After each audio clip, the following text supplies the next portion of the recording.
Hello there, friends. It's Jimmy Maverick. Welcome to another edition of the Fantasy Maverick podcast. And today we are going to talk about handcuffs that you need to seriously consider rostering during this fantasy draft season. These guys are all available at extremely cheap ADP, very easy to get late in your draft, and they back up guys that are very risky to begin with and offer tremendous volume should anything happen to the lead back. So you definitely want to consider that. Here we go. Let's check it out. Listen up. It's time for the Fantasy Maverick podcast, starring the guy who's going to help you win that fantasy championship, Jimmy Maverick.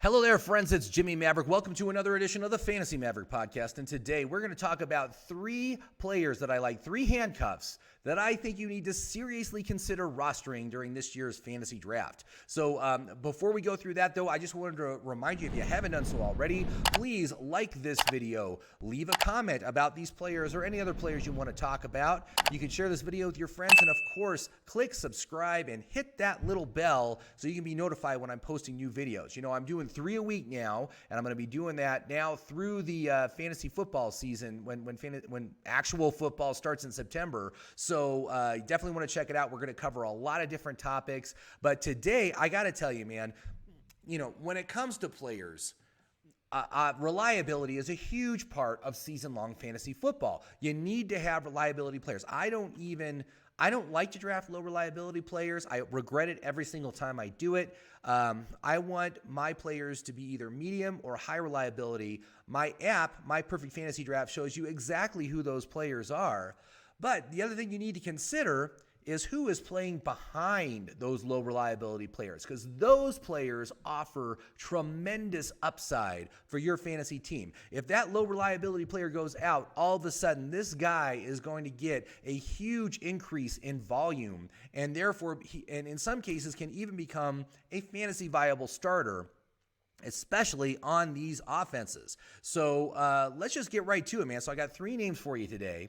And the first one is the guy that backs up Saquon Barkley. And we know that Saquon Barkley has had some real difficulties with injuries over the past 2 seasons, including right now recovering from a torn MCL. So, obviously Saquon's coming back. I actually did a podcast where I took him as part of a contract year deal. And that draft actually went very well. But it's very high risk to roster Barkley by himself. You want to get his handcuff. And who in his handcuff in previous years was Wayne Gallman. And Gallman actually did pretty good in absence of Saquon Barkley, even though the Giants were horrendous last year. But he did get over 4 yards per carry. Wayne Gallman had 147 rushes for 682 yards and 6 touchdowns, along with 21 receptions for 114 yards. So that's, I don't know if you could comfortably start Wayne Gallman in like your flex position, but he would be an option there. But Wayne Gallman is gone now. So who is now backing him up? Well, it's Devontae Booker, who used to be with the Denver Broncos, is now the direct backup to Saquon Barkley. And it's important to know that Booker is an excellent pass catcher. He actually averaged 45 targets per season from 2016 to 2019 in Denver. So he's a guy who can catch the ball, who can be a third down change of pace back, which I don't anticipate will happen a lot if Barkley remains healthy. But certainly Barkley is someone right now who's projected to have 286 rushes and 85 targets in the upcoming season. So if something happens to Barkley, that has to go somewhere else. And Booker would be the direct beneficiary of that. A good pass-catching running back that can also gets over 4 yards per carry. So I really like Devontae Booker right now, and he is currently going at ADP number 209.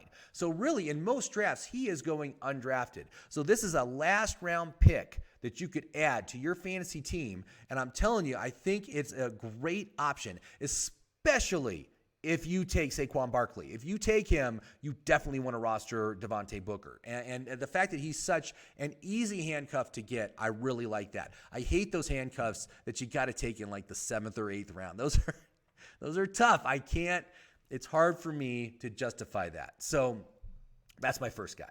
Now, the next guy, again, the player that he's backing up is not as unreliable as someone like Saquon Barkley as far as durability goes. But he did miss games last year. And it's on the best offense in the NFL. Now, I'm not talking about Tampa Bay. I'm talking about Kansas City. And we're talking about Darrell Williams, who is the direct handcuff to Clyde Edwards-Helaire, who's one of my favorite second-round RB2s this year. I really like the opportunity for Clyde Edwards-Helaire with that improved offensive line. I think he's going to be much more effective, especially in the red zone. So that's something to consider. Like I said, I love Clyde Edwards-Helaire. He rates very well in my app. But I think you need to also get his handcuff, Darrell Williams. Now, Darrell Williams, again, is a guy that you can get with your last round in the draft, going at ADP number 207. And the reason I like Darrell Williams is, first of all, they have basically gotten rid of all the competition in that backfield. So Le'Veon Bell is gone. Damian Williams, gone. They did bring in Jerick McKinnon. But again, I'm not scared of Jerick McKinnon. Dude can't stay healthy, and he was not effective at all when given the opportunity in San Francisco last year. Even though he was reunited with his coach, the coach who drafted him, he couldn't get it done. So I'm not worried about Jerick McKinnon. Darrell Williams is an excellent, excellent backup.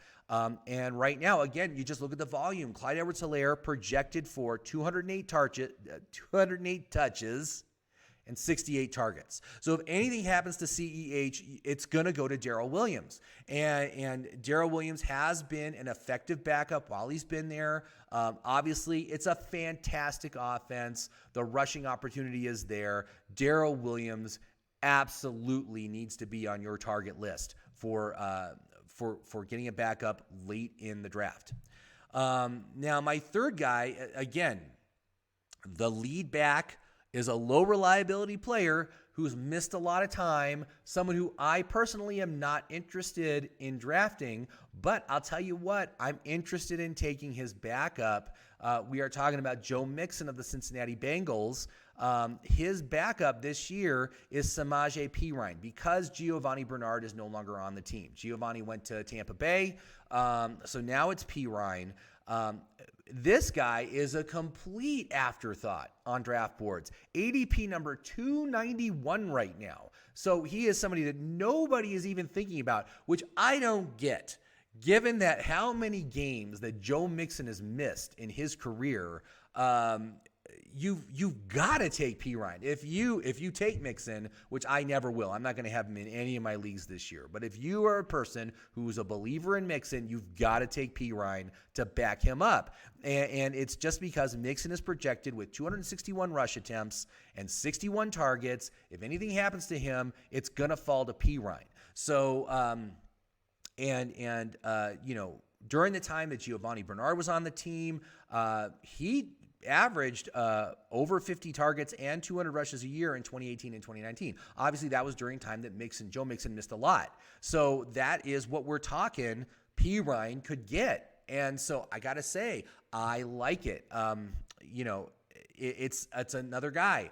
Last pick of your draft. You can take Perine, no problem. There is no risk that he's going to be taken before that, before your 16th round pick or however big your draft is. But again, the upside of all three of these guys is huge, especially if their lead running back who do miss games goes out. If they go out, these guys are startable. I mean, that's what it comes down to. So that's what I'm looking for. If I'm going to grab a handcuff, that's the kind of handcuff I want to grab. And again, I love all three of them. I think they're all fantastic options for your fantasy team this year. So that's about it, man. So that's it. So what do you think? Are there any handcuffs that you are particularly interested in for the upcoming fantasy season that you think could have better opportunities than these three guys? I really want to hear what you have to say about that. But otherwise, like I said, these are the names, man. Devontae Booker of the New York Giants, Darrell Williams of the Kansas City Chiefs, Samaje Perine of the Cincinnati Bengals. Those are three handcuffs that you absolutely need to try to get on your team for this fantasy season. So, thank you very much for watching. I do appreciate it. And please like and subscribe if you haven't done so already.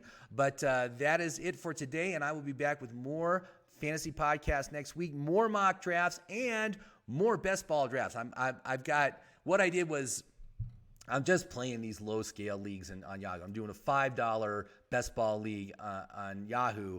And so I'm going to be doing like 10 drafts of best ball. So I figure I'm going to do one a week. And so that's what I'm going to do. I'm going to do a best ball draft each week. I'm going to do a mock draft each week. And then we're going to do something just talking about players. So that's kind of how things are going to go on from this point forward. But anyway, I hope you like it. I hope you like this video. Thank you very much again for watching, and we will talk again soon. Have yourself a great day, everybody.